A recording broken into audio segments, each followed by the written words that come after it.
Hi, my name's Kim Clark, and I co-own and operate Lambert Growers Plant Nursery. Hi, I'm Charlie Clark, and I am attached to this one. That doesn't make any sense.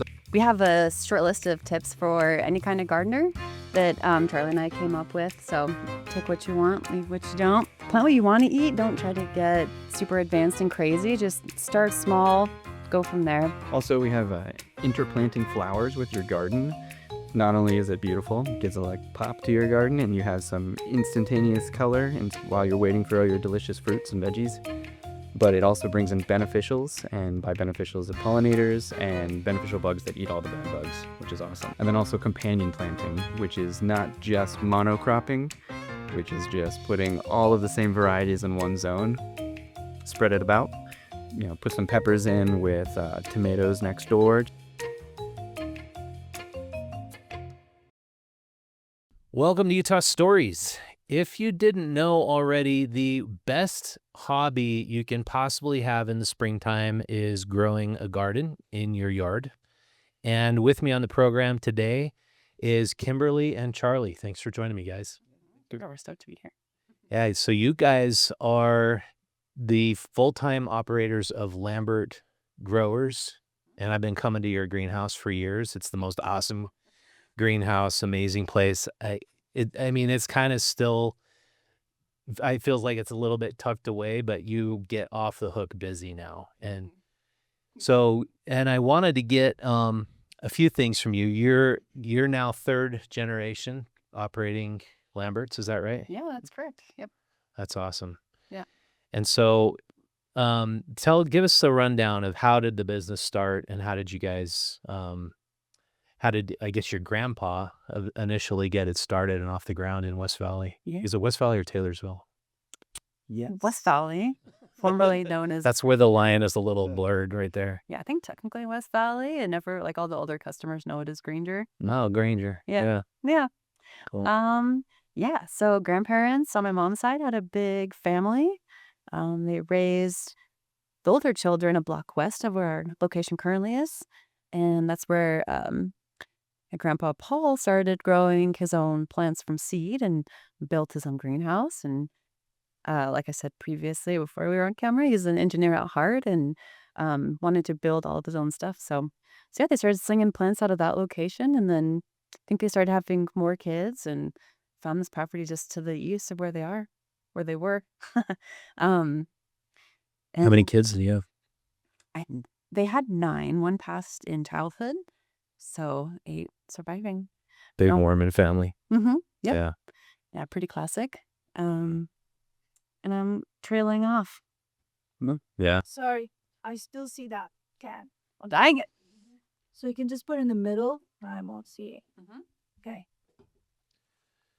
Okay, sorry. So Grandpa Paul just decided first on the side, like a side hustle, to grow plants and vegetable starts. Was that how it started? I don't know if he had another job doing anything at that time. None of my relatives ever talked about that. So He was a carpenter. yeah. Yeah. See, But there you go. if he was working with somebody, I'm not sure either. Yeah, Yeah. sure. I think he just had a dream. He dove into all the research that was coming out of California. So we have a couple books actually still that are from, I think it was UC Davis was the big ag school. And so he would read manuals on how to grow things and read on how to build, greenhouses. And so everything originally was built from wood. That structure collapsed at some point and they had to rebuild. So, yeah. I just always knew him as, Lambert guy, like the flower guy. So There's equipment there that he designed and built that I still maintain, that we're still using, which is really cool. Wow. Yeah. What kind of equipment? We have a flat filler that he built. We have, which is just like a large conveyor belt Oh, yeah. filler, and so that we can fill. I think I saw that on Instagram. Yeah. Yeah. There's, what else did he build that's still the around? germination chamber. The hot box. I think it's all. its second iteration, but he built the original, and you can't find anything industrially that holds the same amount. So we just feel like we're stuck with that because you can put so much stuff in it. That's where you just germinate the starts. Everything that links to plants. Yeah, basically just some dark box with moisture, and the plants are only in there for a couple days, but during peak season, we need every inch, and so it's like, it goes double length, it's stacked like 6, 7 feet tall, and so anyway, so yeah, so he did that originally, but we've rebuilt it since because we just can't find anything to that size anymore, so I don't know what else though. I'm sure. That's Other awesome. things around, but Well, it's like you don't see a lot of folks growing their own starts. There's a lot of like plant nursery centers who ship them in and bring them from other places. But I think there's a big advantage to buying direct from a grower. It's like you guys grow it right there, so there's no transportation time that's gonna affect the quality of the plant. I guess you probably agree with that.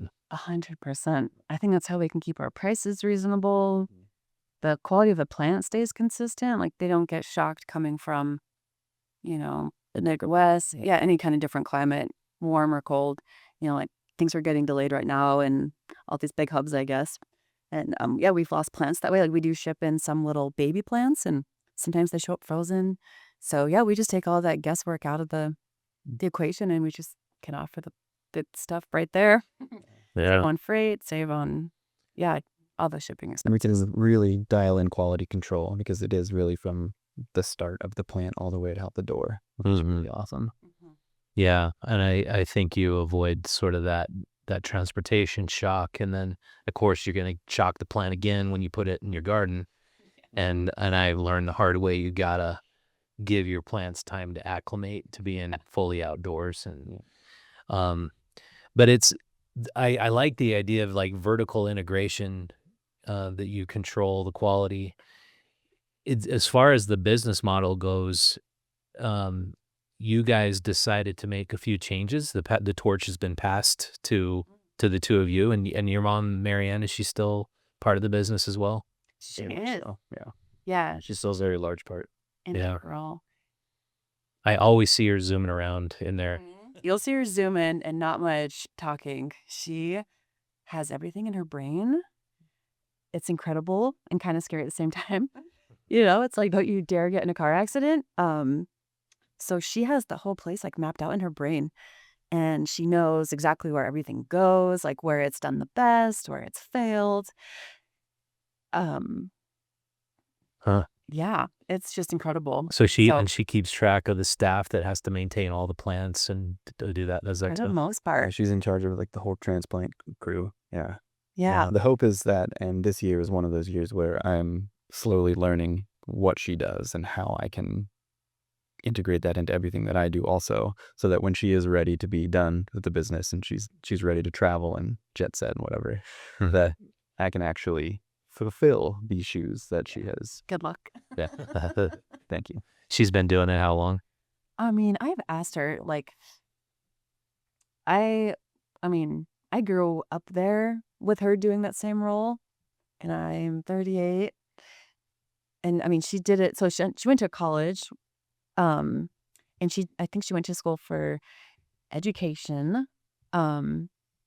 But I don't remember when she came back to do it. I think she just grew up there, kind of like me. Like, I don't know what my origin story is. I just ended up there. Like, she was like in the second half of the children, so she just was raised on that same property in the house on the back of the property, and so I can't imagine her doing anything else. I know she did a couple of things in the middle there from some other life moments, but it's always been greenhouse. So And so was she, and I remember Joan, that was her sister, right? They were just the most attracted to the business and they wanted it. All the kids. yeah, all of their siblings had worked there at some point or another, and they just emerged as the next partnership, and so they owned it for a shorter time than you think. So they operated it together, but my grandparents were still the owners, and then at one point they were able to buy their parents out and rest their siblings, big estate type situation.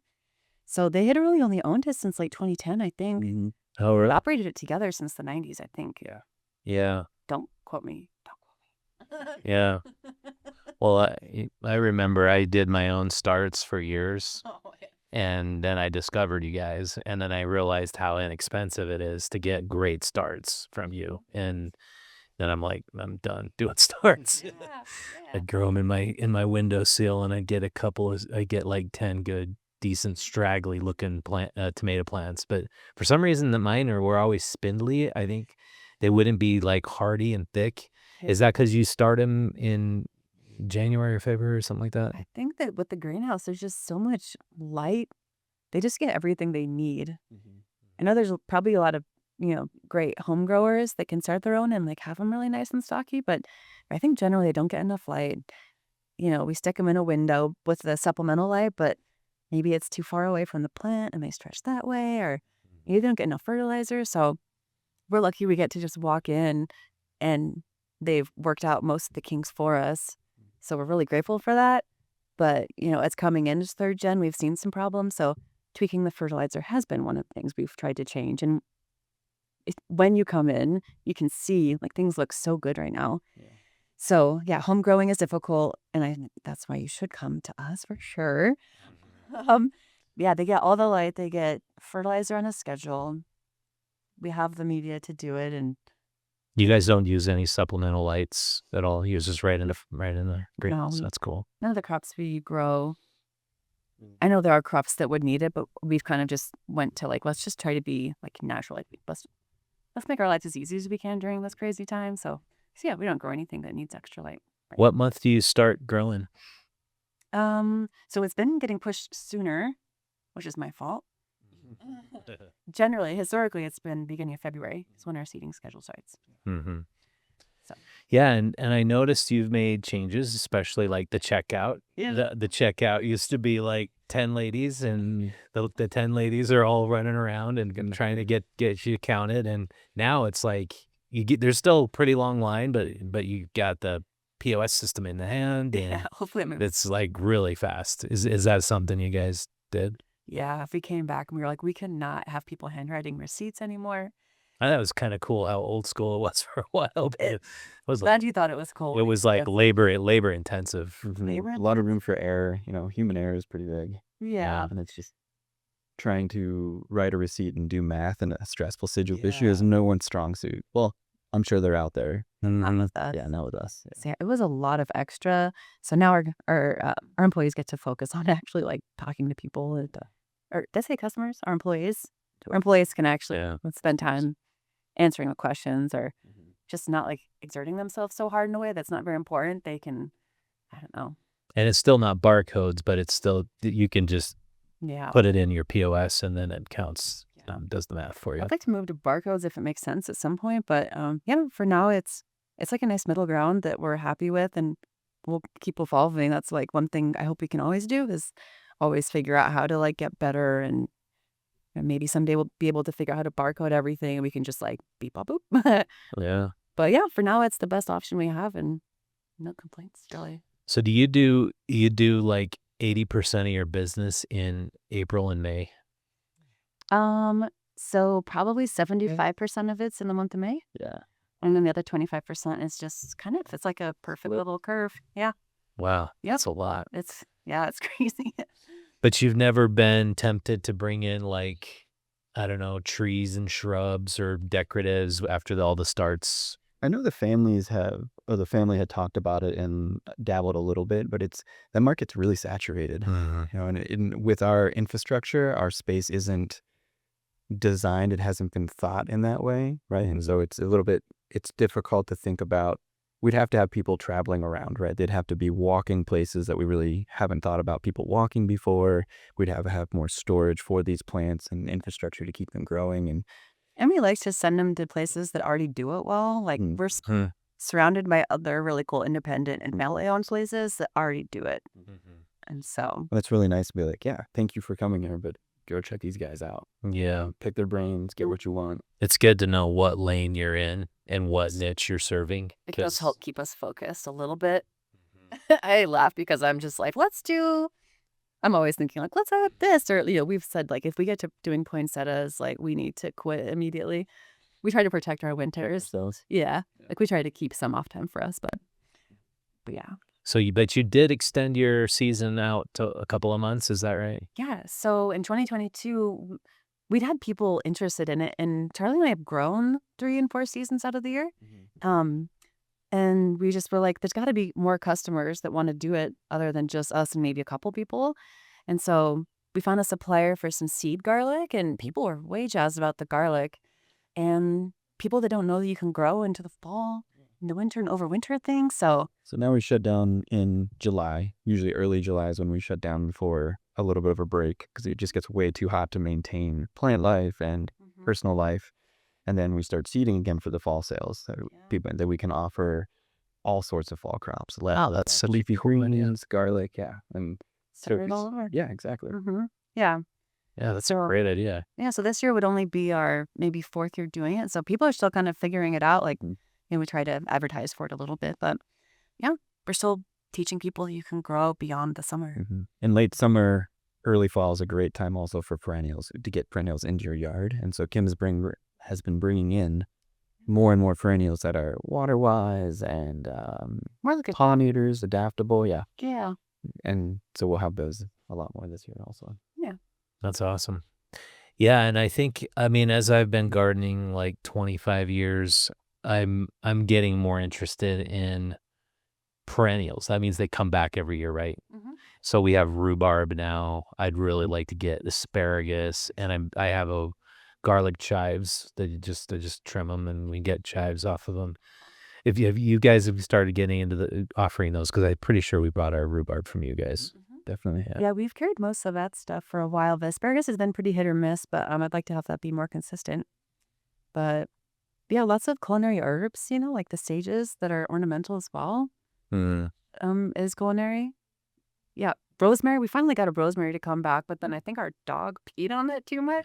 I think he killed it. I'm pretty sure, but Oh, man. we got it to come back at least 1 year, so I feel like that was a win. One thing I think that a lot of people who just say they don't like gardening don't quite understand is if you got young kids and you garden with them, it is such an amazing, fun activity. And to watch a kid like pull their first carrot out of the ground or pick their first tomato, I think it's just neglected that people don't do that more. Yeah. Have you helped people start their own first family gardens together? Maybe unknowingly. Probably unknowingly. I bet a lot of our customers have done it with their children because a lot of my grandparents' customers, okay, I'm like saying this the wrong way. A lot of our customers now are children of their customers. Mm-hmm. And now they're saying, Second generation customers. and now they're like, I am bringing my children here. So in a way, it's like very much so teaching children and then their children.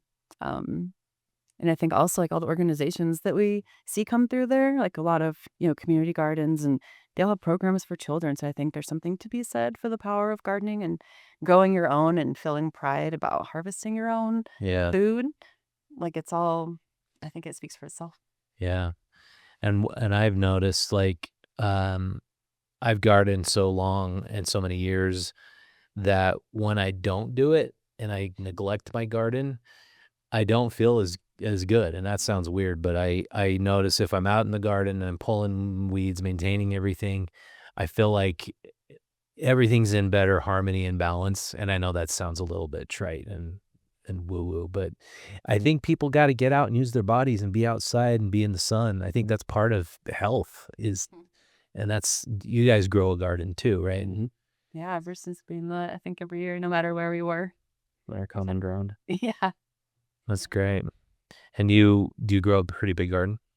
It's large for our yard. Yeah, it's too large for us. Like we share a lot because of it. And every year we say we'll scale back, but every year we don't. Impossible. But it's impossible. How do you scale back? Oh, Yeah. Yeah, we found this little property right before COVID hit.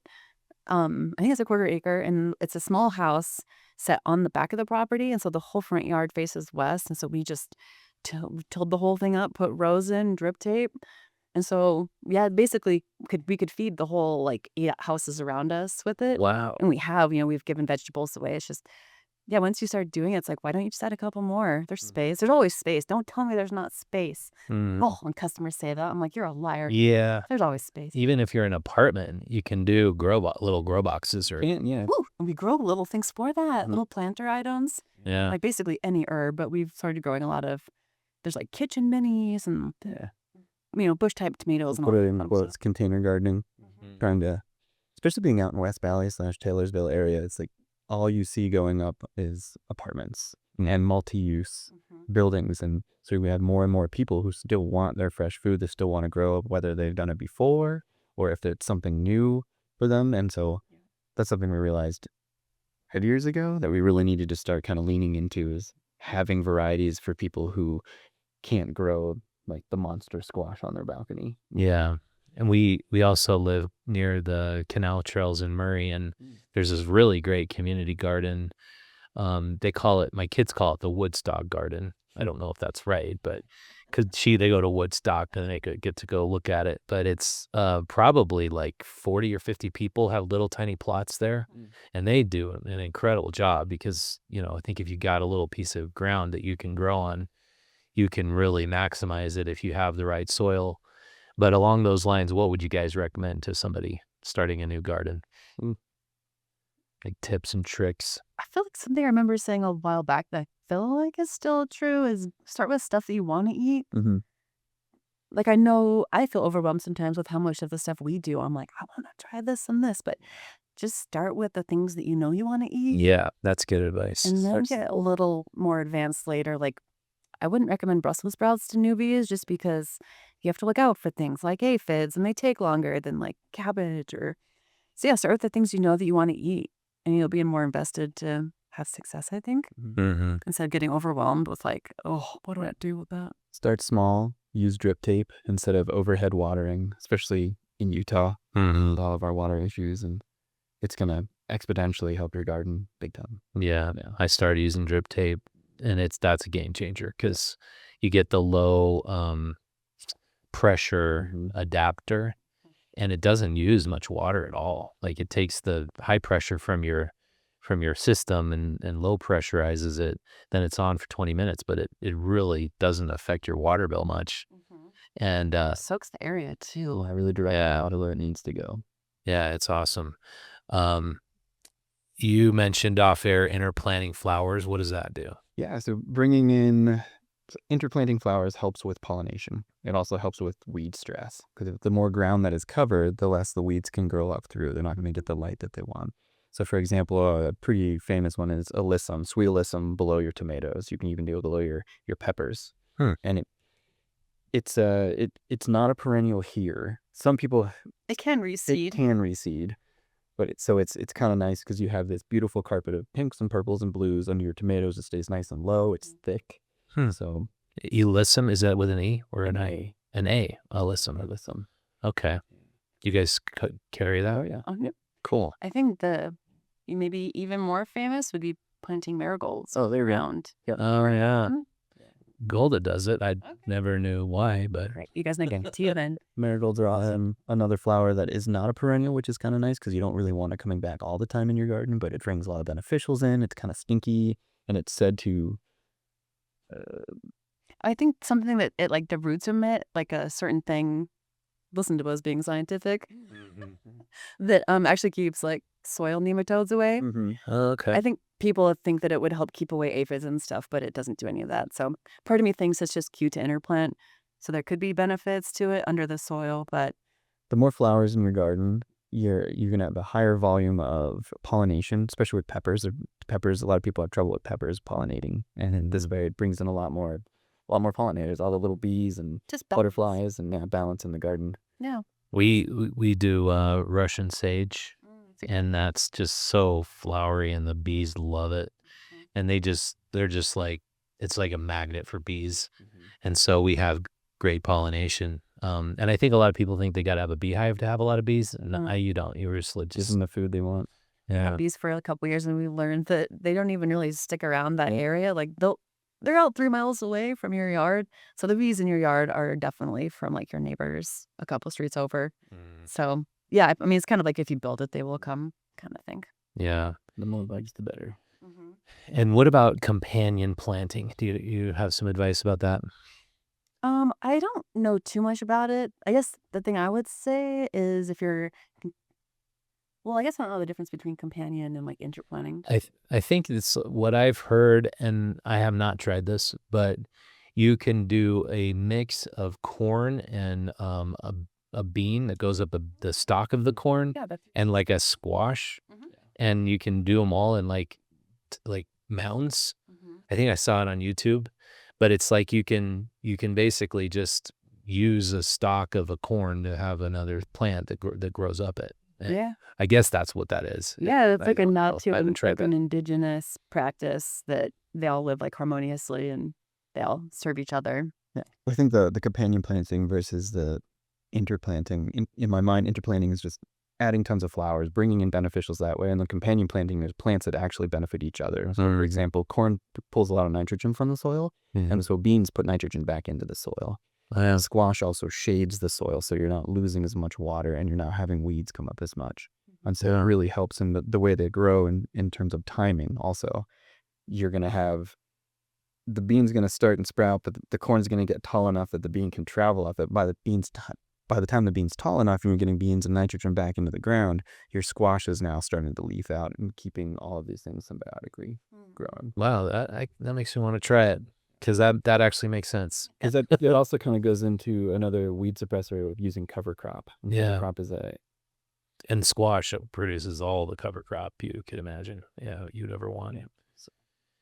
Yeah, and that was the next one you were talking about, cover crop, and how in the springtime, you plant in the spring or the fall, like You can do both. just Yeah, you can do both. It's just a seed medley of things that grow better in the spring through the summer and or better in the fall and into the winter and then start to regrow again. And the idea is to put more organic matter into your garden. So if you have a bed that you're no longer using, you can plant cover crop. And then once it gets nice and tall, you can just mow it and let it sit over the winter. And then These are root system. everything breaks down and you have natural mulch. It keeps weeds from growing and you have more and more like natural compost. Yeah, that makes a lot of sense because Also, using your soil bare either is pretty important to like protecting all the good work that you've done to it. Yeah. And a lot of that cover crop also blooms and bring in even more beneficials, which is just, it's like, Yeah. it's great. And last fall we brought in a big bag of cover crop so we could start teaching people about it.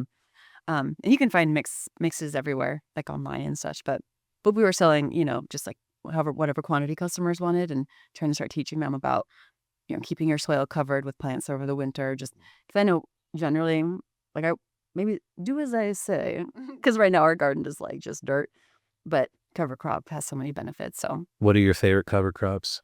we found a mix that has legumes, and I don't know the other names of things, but like grasses and such. So it was like a nice mix of like nitrogen fixers and roots that would go down and basically aerate those waters. Yeah, away. yeah. Yep. It's cool. There's a guy named Elliot Coleman. I read his book, and he's a real big advocate of green manure and cover cropping, and he's like this market garden guru. And he's kind of the OG, really. I remember hearing about him when I was pretty young. Yeah, and he's out in like Maine and Vermont, and as far as like Utah, I found my tomatoes do incredibly well here. Like our climate is just perfect, it seems, for tomatoes. Are there other plants you'd recommend, vegetables that do particularly well in Utah? I mean, Seems like everything. anything we saw, wink, wink. So much stuff. Yeah. Yeah. Like right now we're selling all this cool other stuff that grows really well because it's cool.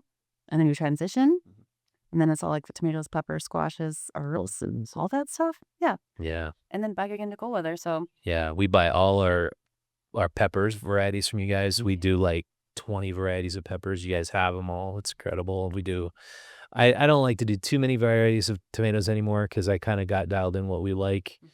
I mean, the Romas if you're going to do canning, and then the big beef if you're going to want to do salsas, and then if you really want like lots of volume, we go with Early Girl and Jetstar, and you guys just have everything. I mean, I think the key is to go like right now, or when do you say is the best time? hopefully you can make a couple of trips to like capture the whole picture. But if you could only make it once, probably the end of April, do you think? Beginning of May? Yeah. You're going to miss out on some of the cool weather stuff and also some of the summer stuff like sweet potatoes and some of the really hot peppers. But if you're not picky, then it'll be busy as hell for sure. But take a deep breath before you come in, and that would probably be the best time to come in for a little. Yeah, if you space and time right now, though, and you like your leafy greens, like, come on down. Yeah. You got it. Oh, you already have them. Oh, yeah. Oh, wow. Yeah. Okay. Okay. we have all the brassicas out. We have Oh yeah, it's April. cabbage. Yeah. Yeah. It's like, wait a minute. Yeah. Doesn't feel like it. It's freezing cold. But yeah, so brassicas right now, all your leafy greens, Leafy greens. spinaches. Yep, exactly. Strawberries and lots of seed packets too. For like carrots, it's a good time. You could probably get some carrots and We have some pansies for color, and some tomatoes out right now. Also, we probably have 8 or 9 varieties of tomatoes out if you have a way to protect them. Mm-hmm. Yeah. So Sweet. yeah. Well, yeah, I mean, Lambert's, I feel like you guys are seriously one of the coolest businesses in Utah when it comes to gardening. I've loved coming to your shop and loved having you in Utah Stories and helping you with your marketing. So thanks so much for coming on. Thank you. Yeah. Yeah. great. And let's get your address and your website for people listening.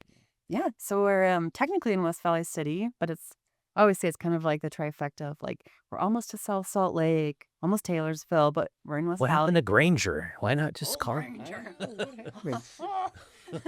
So we're on Redwood Road and 3910 South. And I used to tell people we're just south of the drive-in movie theater, but it's gone. It's just a pit now, but 3910 South Redwood. And our website is just lambertgrowers.com. All right, thank you so much for watching. If you want to be a bigger part of Utah Stories and our coverage, go check out our website and check out Faces of Utah magazine. This is a magazine we've produced. It took us 16 months to produce it. It's full of amazing entrepreneur success stories, homegrown businesses that have been in Utah, a lot of them for a lot of generations. And check that out. Lambert Growers right there. It's an awesome story about the generations that have gone through Lambert's and the amazing business they've created.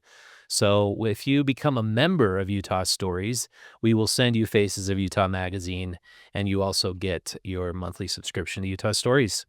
So check those out. Thank you so much for watching. Like this video, share it with a friend, share it with garden lovers all around the world because you'll learn a lot from this. Thanks so much for watching. We'll see you next time.